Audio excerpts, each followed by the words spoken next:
After discovering the dark truth about his parents, Alex Wilder decided to dedicate himself to making sure that they would survive their evil circumstances. Despite the twisted path that their criminal organization, the Pride, as well as their godlike overlords the Gibborim, set them on, the Wilders remained a family first. To save his parents from themselves, Alex manipulated his fellow Pride children, the Runaways, to ensure his success. And though he ultimately wound up transported to another dimension, he would still not be denied the life he spent his childhood fighting for. As young adults, Alex's criminal parents Geoffrey and Catherine Wilder found themselves recruited by the godlike Gibborim into a group called the Pride. 6 couples, each with different abilities and talents, would get free criminal reign of the West Coast in exchange for yearly sacrifices of pure souls to the Gibborim. After 25 years, the Gibborim would be powerful enough to destroy the world and head into paradise with the members of the Pride. When they started having children, the Pride decided to give their offspring their spots.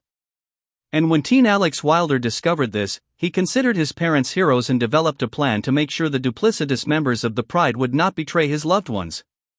To make that happen, he manipulated the other kids into going on the run, acquiring new skills, and upsetting the familial balance of power. Initially, Alex Wilder does not exhibit any superpowers, but does possess an expert's ability to manipulate and plan, in addition to his incredible intelligence. A tactical genius, Alex quickly becomes leader of the Runaways and conducts them like an orchestra to perform exactly as he intends. Even with only his mind at his disposal, he proves an incredibly formidable foe to the Runaways and the remaining Pride members. After spending some time in a hellish dimension, though, Alex seems to gain abilities mighty enough to physically defeat the likes of Tombstone. Though he initially acts like their close friend, Alex ultimately betrays his fellow Runaways, facing off against them to save his parents. He also manages to rub the Gibborim the wrong way, which leads to his apparent destruction at their hands. When he returns, Alex also runs afoul of Power Man and Iron Fist in his attempts to restart the Pride. Alex proves incredibly loyal to his parents, Geoffrey and Catherine Wilder, a pair of criminals who work with the Pride and for the Gibborim. Although he uses his fellow Runaways, Alex does truly care for Nico Minoru, another member and the object of his romantic affections. In fact, during his manipulations to secure himself and his parents a place in paradise, he also reserves a space for Nico, and unsuccessfully tries to bring her into the fold. Later, Alex became a part of Baron Zamo's Masters of Evil before recruiting Black Mariah and Cockroach Hamilton into his own new version of the Pride. Alex Wilder started out like any rich kid in California. He lived a privileged life, joined his school's audiovisual club, and played online video games revolving around superheroes. For a time, he had no idea that his parents, Geoffrey and Catherine, were members of a group called the Pride, even though they once fought Tony Stark several years before the start of the Runaways story. After discovering the truth about the Pride, that they agreed to work for the interdimensional Gibborim in exchange for a potential spot in paradise after the godlike beings destroyed the earth, the young Wilder decided to take matters into his own hands. He developed a long-form plan that would turn acquaintances into friends and then friends into enemies. A year before showing his fellow Pride children how their parents sacrificed a young woman to feed the Gibborim, Alex discovered the truth. Though disturbed by the situation, he assumed his parents had to have a logical reason for their actions. He snuck around and found a copy of their handbook, the abstract, and learned about the Gibborim's deal with the 12 members of the Pride. The humans would receive incredible power boosts and control of the LA crime scene.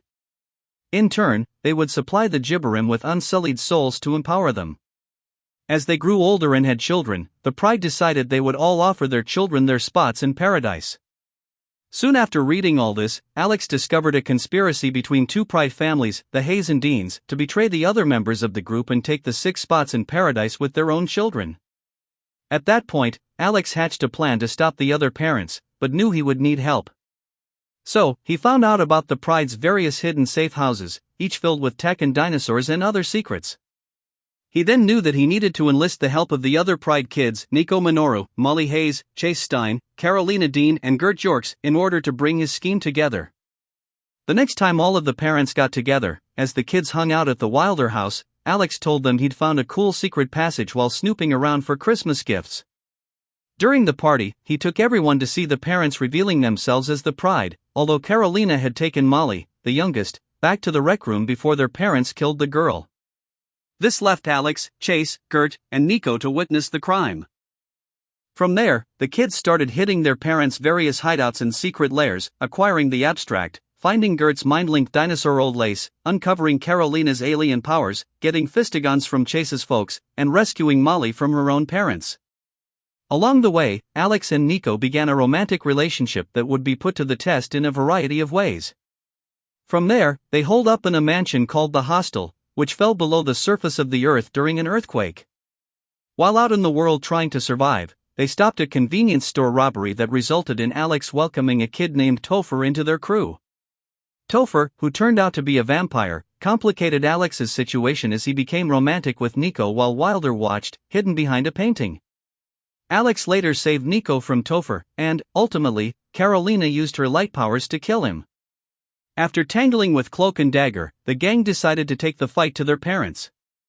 The looming Rite of Thunder proved the best opportunity, as it would bring all of the parents together with the Gibborim for the transference of a soul. Upon breaking into the Gibborim's underwater stronghold, the kids found themselves pinned back. Chase nearly died early on, so he passed the fistigons to Alex as Gert told Old Lace to follow Wilder if anything happened to her. The more experienced parents easily bested their offspring. Then came the big reveal that Alex had been a mole for the Pride all along.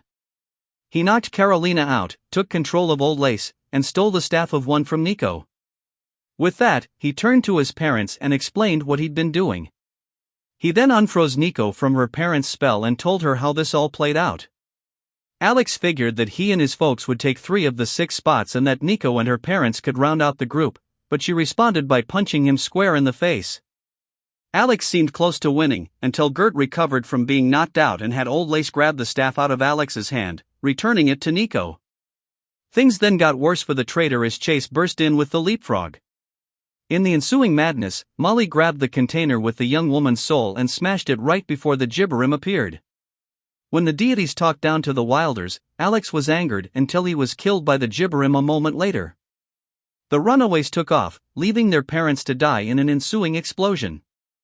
After he died, Nico attempted to bring Alex back with the Staff of One, but found that even that powerful magical talisman had limits. Then, Alex's online gaming buddies got together to restart the Pride and bring him back from the past, but instead brought a young Geoffrey Wilder into the present, who tormented the Runaways and killed Gert. That seemed to be the end of Alex, until a mysterious voice started talking to Molly. That all led to the Gibborim not getting the right amount of energy in their allotted time, which sent the group to an all-white dimension where a voice explained that there was no way out. Alex then revealed himself to be floating in the all-white place. Alex remained in that void for a long time, and the Runaways eventually fell apart. Chase and Nico got caught up in Arcade's latest murder world scheme, which toyed with them on an emotional level and then broadcast it all over the world. That eventually led Chase and Nico to go undercover as villains in the barren Zemarun country of Bagalia in order to get revenge on Arcade. While there, Nico took Daimon Hellstrom on as a mentor before he surprised her with the appearance of an old friend, Alex. The idea was for Alex to help Nico learn how to wield her newfound powers and develop a more strategic mind. After initially trying to flirt with her, he laid some truth on his one-time love. She only used her new abilities when she got really mad, which was not a strength. Eventually sick of doing the right thing, Nico and Alex became an item for a brief time until he told her that Zemo had set this whole thing up as a trap for the Avengers. Zemo and his crew, which included Alex, Deathlocket, Constrictor, and Madame Mask, then escaped in a stolen S.H.I.E.L.D. helicarrier.